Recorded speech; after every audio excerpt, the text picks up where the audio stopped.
সেখানে তারা গিয়ে নাম ধারণ করছে, একজন হলো পলাশ, আরেকজন হলো শিমুল, পলাশ রায়, শিমুল রায়। এই নাম ধারণ করে দুজনেই হিন্দু সেজে তারা সেখানে ওই কালী মন্দিরে থাকে। আর রাতে বলে ঘুম, মানে তারা বলে যে আমরা মাকে বেশি ভালোবাসি, আমরা কালী মন্দির ছাড়া থাকতে পারি না। এই ছদ্মবেশ ধারণ করে তারা এখানে প্রায় 23 দিনের মতো ছিল। তারা মানে ইন্ডিয়া থেকে কাজ সম্পন্ন করে তারা 19 তারিখ দেশে ফিরে, এবং 19 তারিখ দেশে ফেরার পর তারা বাংলাদেশে এসে প্রায় 20 তারিখের 19 তারিখ রাতেই তারা শাহিনের সাথে তারা কথা বলে। সেখান থেকে তাদেরকে মাত্র খরচের জন্য দুইজনকে মাত্র 30,000 টাকা দেয়। এই 30,000 টাকা নিয়ে তারা যেহেতু মানে এই এলাকাগুলি চিনে, একসময় ট্রাক ড্রাইভারি করেছে, সেই কারণে তারা এই গভীর অরণ্যকে তারা চিনার কারণে, এবং তারা পাথাল কালী মন্দিরে গিয়ে তাদের হিন্দু নাম ধারণ করে তারা সেখানে থাকতেন এবং ঘুমাতেন। আমরা আসলে আমাদের টিম, আমি বলেছি আগে, আমাদের চৌকস টিম ডিবি, তারা বহুদিন ধরে আমরা কোনো সময় খবর পেতাম যে সুন্দরবনে আছে, কোনো সময় তারা সমুদ্রের মধ্যে আছে, কোনো সময় লাস্টে আমরা আজকে এই পাতাল মন্দির এই সময়, এবং তারা আসলে বাঁচার জন্য বিভিন্ন জায়গাগুলিকে তারা আপ্রাণ চেষ্টা করেছে। আমি একটা কথা আগে আপনাদের বলেছিলাম, তারা যেখানেই থাকুক, পাথালি থাকুক আর পাহাড়ি থাকুক, সমুদ্র থাকুক, তাদেরকে আমরা ধরে আনবো, এটা আপনাদের কাছে বলেছিলাম। এবং আজকে যে 7 জন ব্যক্তি তারা এই মানে আপনার কলকাতার যে হাউসটাতে তারা এই 7 জন কিলিং মেশিন অংশগ্রহণ করেছিল, তার মধ্যে 2 জন ছিল শিমুল ভুইয়ার পরে প্রথম এবং দ্বিতীয় এবং তৃতীয় ব্যক্তি। এবং আজকে আমাদের এই 2 জনের গ্রেপ্তারের মধ্য দিয়ে কিলিং মেশিনে যে 7 জন ছিল, তার মধ্যে অন্যতম যে মূল ঘাতক ছিল শিমুল ভুইয়া, তারপরে ছিল আজকে যে গ্রেপ্তার করেছে ফয়সাল শাহজি, তারপরে মুস্তাফিজুর রহমান, আর একজনকে আমরা নেপাল থেকে আমরা যাকে তথ্যপত্র দিয়ে নেপাল পুলিশ গ্রেপ্তার করেছে তার নাম সিয়াম, আর ইন্ডিয়ান পুলিশ একজনকে গ্রেপ্তার করেছে তার নাম হচ্ছে জিয়াদ হাওলাদার। আর এছাড়া বাংলাদেশে আমরা আরো 2 জনকে গ্রেপ্তার করেছি, একজনের নাম তানভীর আর একজনের নাম সিলাস্তি। এই 7 জন ব্যক্তি তারা এই হত্যাকাণ্ডে অংশগ্রহণ করেছিল। এই 7 জন ব্যক্তি গ্রেপ্তার হয়েছে। এখন আমাদের কাজ হচ্ছে বাকি যারা মাস্টারমাইন্ড হিসেবে কাজ করেছে, অর্থনীতিভাবে সাহায্য সহযোগিতা করেছে, বিভিন্ন বিষয়ে হেল্প করেছে, এই সকল ব্যক্তিকে আমরা মনে করি এখন আমাদের গ্রেপ্তার করতে হবে। এবং আমরা অলরেডি ইতিমধ্যে মানে শিমুল ভুইয়ার 164 ভিত্তিতে যে এবং মানে ওই বাবুর 160 ভিত্তিতে আমাদের আরেকজন গ্রেপ্তার হয়েছে, মিন্টু এবং বাবু। এই নিয়ে আমাদের কাছে 9 জন, একজন হলো ইন্ডিয়াতে মানে জিয়াদ হাওলাদার, আর আমরা কলকাতা বা নেপালে আমরা একজনকে গ্রেপ্তার করি, আমরা সেটাও কলকাতা গিয়ে সিয়াম। এখন বাংলাদেশের পাঠিয়ে আছে 3 আর 2 5 আর 2 7, এই 7 জন বাংলাদেশের পাঠিয়ে আছে, আর একজন আছে মানে ইন্ডিয়াতে এখন আপাতত 2 জন আছে। এই সব কিছু মিলে আমরা এখন মনে করি যে আমাদের মূল কাজটি হচ্ছে সামনে যে মাস্টারমাইন্ডকে আইনের আওতায় নিয়ে আসা। আর এছাড়া তাদের কাছ থেকে আমরা যে তথ্যপত্র পেব, আরো যদি কেউ জড়িত থাকে তাদের আমরা আইনের আওতায় নিয়ে আসবো। ভাই, এদেরকে জিজ্ঞাসাবাদ করার জন্য, যেহেতু মামলাটা কলকাতায়, ঘটনাস্থল কলকাতায়, সেক্ষেত্রে ইন্ডিয়ান পুলিশ এদেরকে জিজ্ঞাসাবাদ করবে কিনা?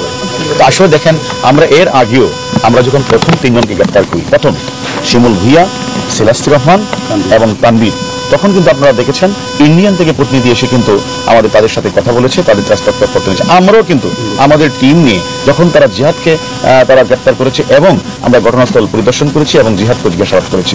পরবর্তী পর্যায়ে আমাদের তথ্যপত্রের ভিত্তিতে যখন আবার নেপাল পুলিশের আমরা তথ্যপত্র দিয়ে যখন সিয়ামকে গ্রেপ্তার করেছি, সেখানে কিন্তু আমরা গিয়েছি, আমরা কথা বলেছি। পরবর্তী পর্যায়ে আমরা তাদের তথ্যপত্রের ভিত্তিতে আমরা বাবুকে গ্রেপ্তার করি। বাবুর এবং শিমুল ভুইয়ার স্বীকারোক্তির ভিত্তিতে আমরা তখন মিন্টুকে জিজ্ঞাসাবাদ করে তাকে আমরা গ্রেপ্তার করি।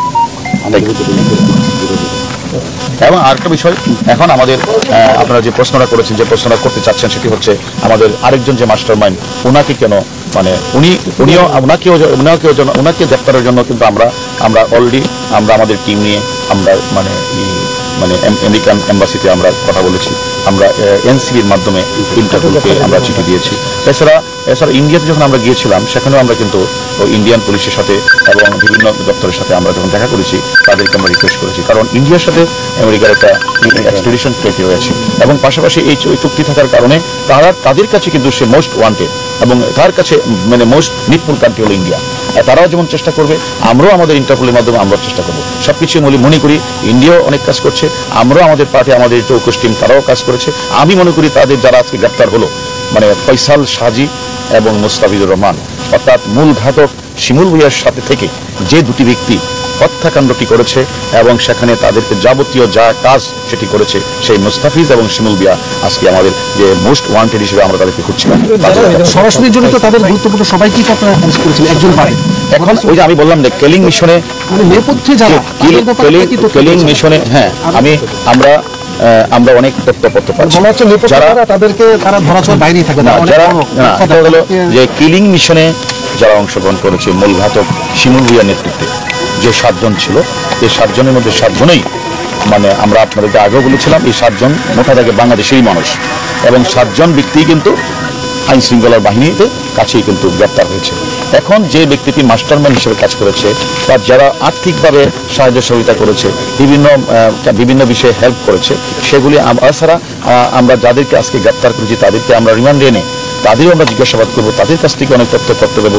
সব কিছু মিলে আমাদের কাছে যদি আরও কেউ থাকে এর পিছনে অর্থ দিয়ে সাহায্য করেছেন, ওদেরকে বিভিন্নভাবে সাহায্য সহযোগিতা করেছেন অথবা বিভিন্নভাবে তাদেরকে মানে প্ল্যান করেছেন, বিভিন্ন প্ল্যানে অংশগ্রহণ করেছেন, এগুলি আমরা তথ্যপত্রগুলি বের করে যদি আমরা আরও নাম পাই এবং সাপোর্টিং এভিডেন্স পাই, ডিজিটাল এভিডেন্স পাই, পারিপার্শ্বিক প্রমাণ পাই, আমরা অবশ্যই আর যাদের নাম আসবে তাদের গ্রেপ্তার করব। রাজনৈতিক প্রভাব আছে কিনা বা এটা আপনার তদন্তে কোনো রকম বাধা বা আসলে দেখেন আমাদের মাননীয় স্বরাষ্ট্রমন্ত্রী মোদী কিন্তু একাধিকবার এবং আমাদের কমিশনার মহোদয় কিন্তু একাধিকবার আপনাদের বলেছেন আমাদের কাছে কোনো চাপ নেই। যদি আমাদের কাছে চাপ থাকতোই তাহলে আমাদের ডিবি পুলিশ যে একটার পর যে একটা অ্যাচিভমেন্ট করে যাচ্ছে, একটার পর একটা যে আসামি ধরে যাচ্ছে, তাহলে এত অ্যাচিভমেন্ট আমরা করতে পারতাম না। আমি মনে করি চাপ নেই বলেই আমরা আমাদের ডিবির টিম সারা বাংলাদেশ থেকে যে যেখানে রয়েছে যার বিরুদ্ধে অভিযোগ পেয়েছে আমরা তাদেরকে তখন থেকে গ্রেপ্তার করে আমরা নিয়েছি। আমরা যদি একটা কথাই আমরা আপনাদের বলতে চাই, আমরা যাদের বিরুদ্ধে সুস্পষ্ট অভিযোগ আছে, যাদের বিরুদ্ধে 164 প্রমাণ আছে এবং যারা সরাসরি হত্যাকাণ্ডের সাথে জড়িত তাদের সুস্পষ্ট প্রমাণ আছে, তাদেরকে শুধু আমরা আইনের আওতায় নিয়ে আসছি আদালতের অনুমতিক্রমে। কিন্তু আমরা অনর্থক কোনো ব্যক্তিকে ডাকাটাকি করছি না, অনর্থক নির্দোষ ব্যক্তিকে আমরা হয়রানি করছি না।